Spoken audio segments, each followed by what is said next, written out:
How many healers does it take to change a light bulb? Just one, but the light bulb really has to want to change.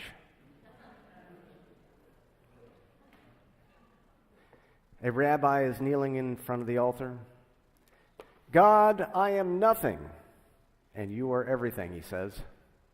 The cantor sees him and also kneels down and says, God, I am nothing, and you are everything. The assistant rabbi sees them, and he too does the same thing. The janitor sees them both, sees them all there, and is so moved, he also gets down on his knees and says, God, you are everything, and I am nothing. The assistant rabbi nudges the cantor and says, look who thinks he's nothing. It's funny. It's really funny. We can get caught up in being overly spiritual, and we're more spiritual than someone else, and we're more this and that, even in the spiritual realm. In fact, I was seeing something this past week. It was a competition, and it was relating to students in the spiritual realm. And I was thinking, if there's anything that America does well, it's make a competition out of everything. We've done it with yoga. We've done it with spirituality. The point is, none of this is really about, it's a bit missing the point. And this whole I-thou relationship that we're trying to get to, our relationship with the divine. That's essentially what Jesus is trying to say in that Gospel of John many ways, talking about the oneness of all. And that's a bit of the challenge that we see in a fractured, fragmented world as we're seeking meaning and we see the different things that are out there. Everyone claims a different authority to the living God. And I think that's a little bit of a challenge. And I think it's also, if you are going to put a challenge in there, it's, well, where can you see the evidence of the living God in your life? How does that get lived out? On a moment-by-moment, daily, weekly, monthly, yearly, lifetime basis. So I was fascinated by this word, oikos. It's not just a tasty yogurt. It is that too. Oikos, the ancient Greek word. You've probably heard it used in ecology, economics, ecclesiology. They're all related to this concept, household. And in the ancient Greek word, it gets used in 3 different ways. But even within the reading of that, they get used fairly fluently. So even the meaning that it originally has can shift. One concept of oikos, of the ancient word for home, is family. The second one is a family's property. And then there was the house. And the way that the word was used, sometimes it would talk about family, other times property, sometimes the house. And it was the foundation of the city-state in ancient Greece. At a basic level, it was the unit of society, the oikos. And it was also the foundation of an economy. It was also another word for home, and you extend that out. This is our home on this planet. But I want to talk a little bit more about how that basic definition of family, property, and house is also a way to understand the spiritual realm. There is a connection, physical and spiritual oikos, home, household. Everyone craves to some degree the sense of being home, coming home, finding home. And it's something, especially for child development. All the major stages that we go through happen before the age of 5.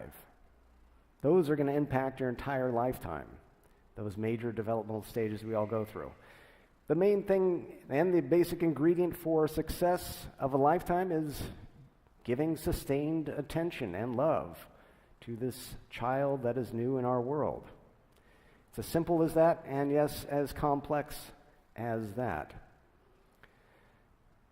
And a way of understanding shelter, everyone, we have a big issue locally dealing with those that we call temporarily unhoused or housing insecure. We also do that with food insecure, those that do not know where their next meal is coming from. They're interconnected. They are part of our To Be of Use team, to be there, to be a presence with those that are trying to find their way in the world, trying to find some stability. Physical shelter is needed for the basic levels of living. If it's from the natural world, here we are in this enclosed space. Part of what makes it unique is we're here enclosed and sheltered, it's sacred, and yet we can see the outside world. We can communicate with it. There's a deeper sense to that which is belonging. I think the more fascinating thing that we're learning about addiction, it's not really a physical substance. It's about connection with another human being. You have that, and that gets to the root of what we're talking about. It's about community. What we're talking about is that basic level of finding that spiritual development where we're at home within ourselves, we can feel at home with another, and we can share that in community. That is a basic fundamental thing that is universal. And finding that in a healthy form remains a challenge in our modern society, where we are spending more time digitally in a virtual realm, less time spending and focused on our connection with the living God, our neighbor, our communities. Discovering our spiritual home can also be a challenge. We find that in different ways as we explore. But eventually, we come across something in our lives that resonates with us. And I think that's true of many people. We're born in a certain household, a certain family. We're related to certain people genetically. And yet we can feel more at home, comfortable in certain situations where people that are not related to us, but they've become familiar. It's a different level, a different way of understanding what becomes eventually family. Those that become familiar. Those that are known by their presence in your life. And that relates everything to the message that Jesus says. The connection between the Lord, the Father, the oneness. Feeling at home within ourselves, it can be a challenge on its own. That phrase of feeling comfortable in our own skin, the challenge of our mind that wanders in many directions, that connection of the Spirit integrating all of this together. If we do find something, hopefully it integrates all of this and it makes sense and meaning and has purpose and helps to become the fuel that energizes your life. Something that becomes potent spiritual medicine for you and how you are living out your life. From the book of Revelation, we have the phrase, I am the Alpha and the Omega, the first and the last, the beginning and the end. Another way of phrasing that is, we have this longing to search for that face we had before the world was made. Or as we read in Revelation, which was given me because you loved me before the foundation of the world. The Alpha, the Omega, the beginning, the end, the first, and the last. All of this is pointing to a oneness. One thing that does not change. You can enter into it and it'll remain the same. Doesn't matter what physical age you may be. There is something deeper within each of us that connects to a oneness. If you were here last week, I talked a lot about change, and change is one that is constant, but there's a flip side to that. The flip side to it is there's something that also does not change. It remains. It is the depth within that is unchanging, the same that was, that is, and will be. Remaining in connection with that is a challenge, remains a challenge. And I posed a philosophical question last week. Is the universe one, two, or many? Well, I'm going to give you the answer.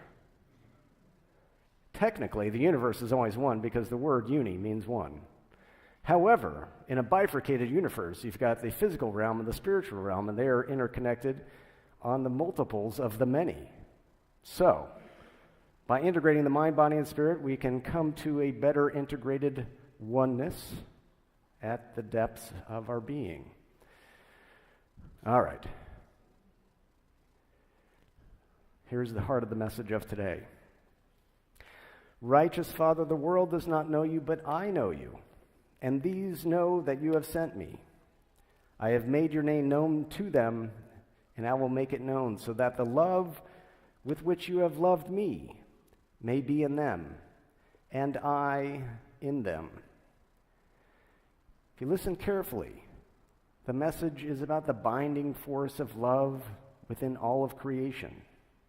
Home is where the heart is.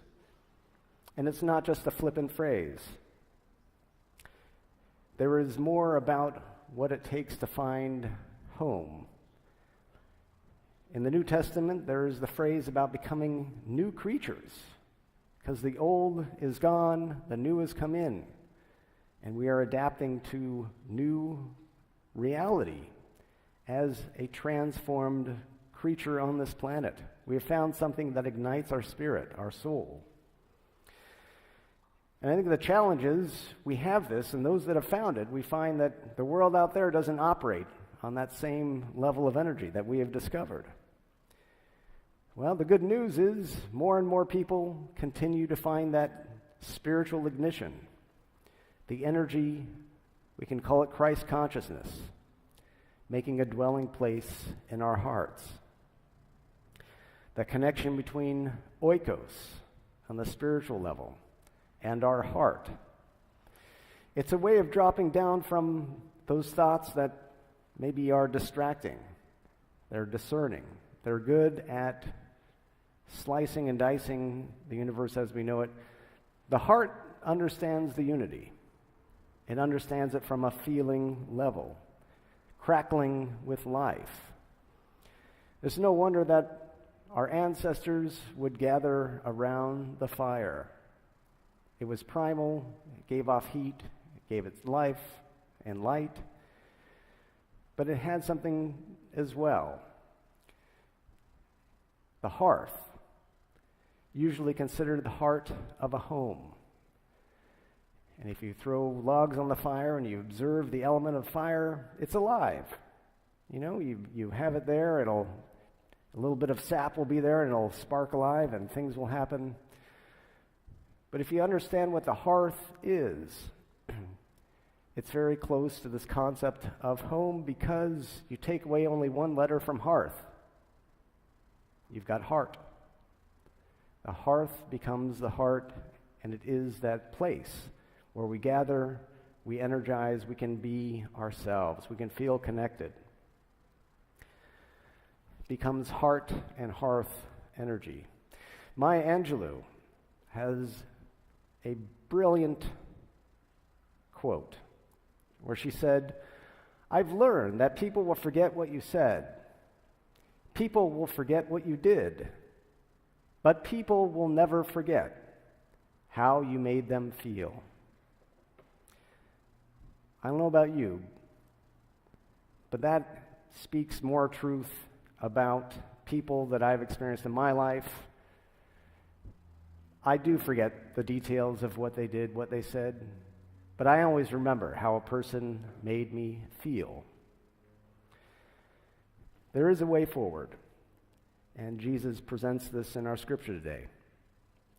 Righteous Father, the world does not know you, but I know you, and these know that you have sent me.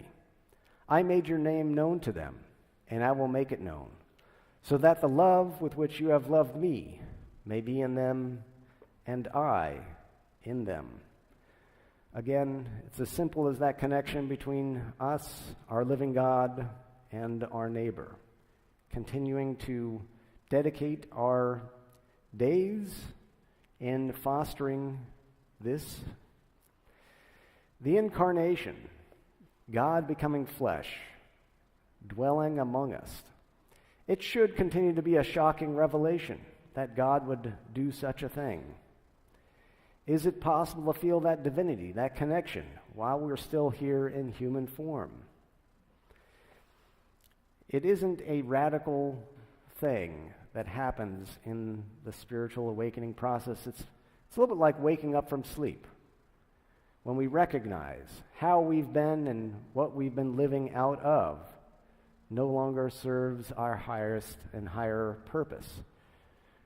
It's a bit like waking up to, wow, this is the possible and the potential that we've had all along, and we've been living at this level.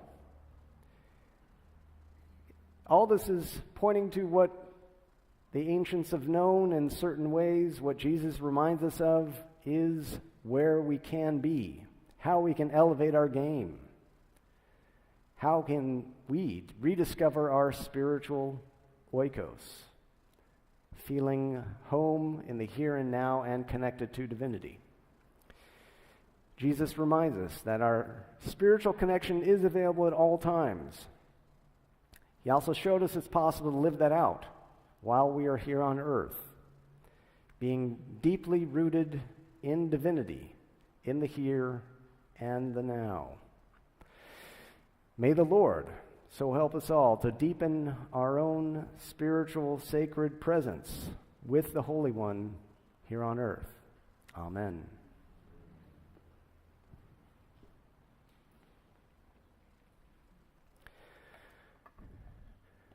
We have a couple different ways of offering, which is the traditional monetary offering that goes to the life, upkeep, and the ministry of the grounds here.